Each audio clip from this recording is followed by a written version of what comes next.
Okay, there's a sefer called Moishe. I need to find out what it is. I don't know. I've heard of it, but just this history. So in this sefer, Masechta Peya, so there he talks about the difference between truth, Emes, and Emes Lamitoi, the truth of truth. What's the difference?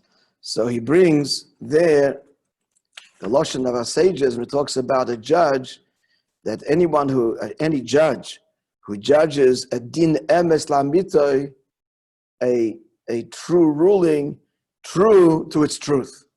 The question is, true is true. What does it mean? Emes Lamitoi. So he brings there the following story. A story with the Baal Shem Tov. What's the story? The story is that happened once that someone gave money to his friend for safekeeping, and the one who gave it passed away. So he comes now to the inheritors, the children of the one to whom he entrusted the money, asking for the money to be returned. And they argue that father never told us anything. So we're not returning it. And they swore in court that their father never mentioned that there's money in his account that belongs to so-and-so. There were no witnesses. So the Beis Din ruled that in fact the children are not obligated to pay the demand of the mafkid, what's the word in English? The mafkid, the one who entrusted the money. It's a word for it, a legal word. The what? No, the one who entrusted the money for safekeeping. The original owner. So the Beis Din ruled that they're not obligated to pay. What was the problem? Everybody knew that it was true that this person, before he passed away, had entrusted the money. Because everybody knew him to be an honest and good man. And they also knew that they could see that the children are now living a lifestyle that they couldn't have without this money that belonged to the fellow that had lent it or entrusted it to their father. So it's all a lie. They swore, and it was a lie. So they came to the Baal Shem Tov and he said that the judges ruled according to Torah, and Torah is the Torah of truth. And Hashem, we are told that Hashem Elikim Nitza Badas Kel. Hashem stands and is present when judgment, a true judgment is rendered, which means Hashem himself agreed to this ruling, and they know it's not true. So if Hashem himself is agreeing to the ruling, it's a true ruling. So how is it that the ruling was rendered contrary to the truth that everybody knew?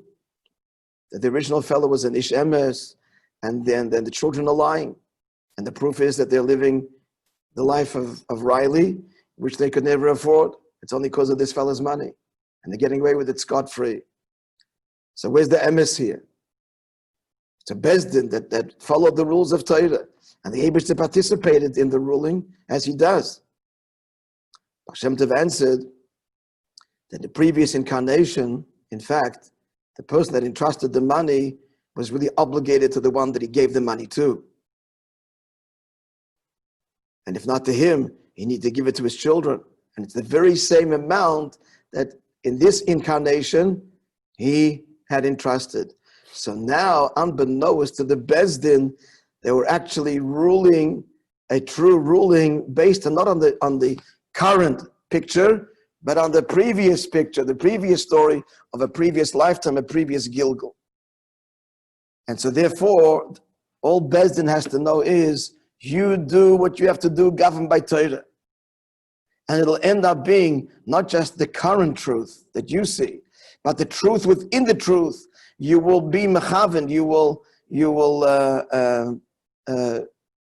be aligned with a deeper truth that's not apparent to the naked eye, that has to do with previous lifetimes and so on. And that's the meaning of din emes lamitoi, a ruling that is true to its truth. Not just true because it followed the rules now, but it seems to fly in the face of what everybody knows to be the reality, but it's true to its truth because unbeknownst to the court, because they're not privy to knowing the previous Gilgulim, but follow the rules of Torah, and you will. The Hashem to reveal to them that this is now evening the score. In a previous lifetime, in fact, the one who lent the money owed the money, and now in this lifetime he's paying it back. Now the Rebbe's conclusion is quite extraordinary. First of all, it's an amazing story that explains when things happen in our lifetime, makes no sense to us. It's a classic story that illustrates, makes no sense in this world, where's justice? But if we had the whole picture that this world is completing previous unfinished accounts of previous lifetimes, then we realize that we can't draw a judgment because we see the Emes, but we're not seeing the Emes la'mita. We're not seeing the truth within the truth. That's already highly instructive. Look what the Rebbe says now. Friends, this is the early years, and the Rebbe is talking strongly about shlichus. He says like this Moedidik. Just like in Gashmis, the Rebbe says in his commentary on the story, it could be that even if you don't owe this person the money, but the truth is that you do, and that's why the ruling came down this way, because of unbeknownst to you a previous lifetime, you're really indebted to this guy, and now you're paying back. Same is also true Baruchnius. There could be that to your eyes, you're doing a big favor, that you're being mashpia on this person, and you're whatever, you're megashmis, Baruchnius, you're giving to this person, whether it's gashmis dik ashpo, ruchnis dik ashpo, so you think you missed a nice guy, and you're giving. The truth is that you owe him. You don't know. In the previous lifetime, you were a makabel from this person. And now, in the whole big picture, the achdus, you are simply paying back an old debt. So it's a meididik thing. The Rebbe says, but it has to do with the shirish of the neshama. So it's a meididik thing. The Rebbe is telling you, shlichus, you're not martyrs and doing a great favor, and you're going out to who knows where and be makar of these people. This is a long story. Your neshamas are all connected, and you have to be there. And this neshama did you a favor, and now you're simply repaying that favor in true unity. So it's a whole different, completely different attitude that a person has if he's in a position to be mashpia on somebody else, recognizing that there is emes. That's true. You're the mashpia and they're the makabel. But there's emes la'mitoi. There's the truth of the truth. That's a whole different picture, and therefore it's a privilege. On the contrary, you owe them because now you're finally able to pay your debt and fulfill your mission as they fulfill theirs. All right, friends, have a wonderful day.